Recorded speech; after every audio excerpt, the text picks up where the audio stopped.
Чындыгында жараткан тараптан берилген Бишкекте майыптыгы бар жарандарга көмөк иретинде угуучу аппараттар, коляскалар жана тигүү менен алектенгендер үчүн заманбап тигүүчү машиналар тапшырылды.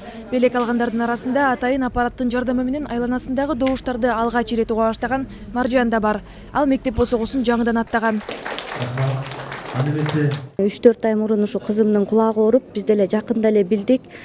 Кулагы жакшы укпайт экен, эки кулагы тең. Анан ошо көрсөтүп, аппаратка түшүргөндө эле билинди, 0,5% укпайт депчи. Аппараттын бир кулагына эле 33 000, анан тиги кулагына да 33 000 да. Мектепке быйыл 6 жаш болуп, бирок 0 класс жок болгондуктан 1-класска бердим. Жазганы жакшы, бирок окуй албай атат, тилекке каршы кулагы укпаганына. Ошо анан эми мындан ары окуп кетет деп аябай үмүттөнүп турам. Рахмат, терең ыраазычылык билдирем.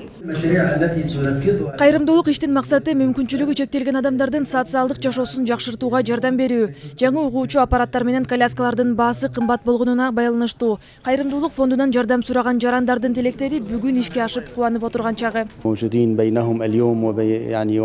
Бүгүн кубанычтуу күн. Угуусу начар болгон 40 адамга угуучу аппараттар, майыптар үчүн коляскалар жана бир нече тигүүчү машиналарды жаңы ээлерине тапшырып жатабыз. Биздин Кайрымдуулук фонд Кыргызстан үчүн көп жылдан бери пайдалуу иштерди жасап, анын ичинде көптөгөн мектептерди, фаптарды жана социалдык шаарчаларды куруп, жетим балдарга камкордук көрсөтүп келет. Ден соолугу боюнча мүмкүнчүлүгү чектелген биздин жарандарга социалдык колдоо багытында мамлекет тарабынан атайын жөлөк пулдар төлөнөт. Баарыбызга маалым болгондой, акыркы 2 жылда ошол жөлөк пулдардын суммасы 50%дан 200%га чейин көтөрүлдү. Бүгүнкү күндө бизде 17 социалдык стационардык мекемебиз бар. Аларда 2351 жашоочу кызмат алышат. Эске салсак, майыптыгы бар жарандардын укуктары тууралуу буунун конвенциясы ратификациядан өткөрүлүп, ага ылайык ден соолугуна мүмкүнчүлүгү чектелгендердин жашоо шартын жакшыртуу чаралары күчөтүлгөн. Эмгек жана социалдык камсыздоо министрлиги бул багыттагы иштер приоритеттүү түрдө каралып, көзөмөлдө күчөгөнүн кошумчалады. Батма Искандарова, Нуркамил Асанов, Ала Тоо 24.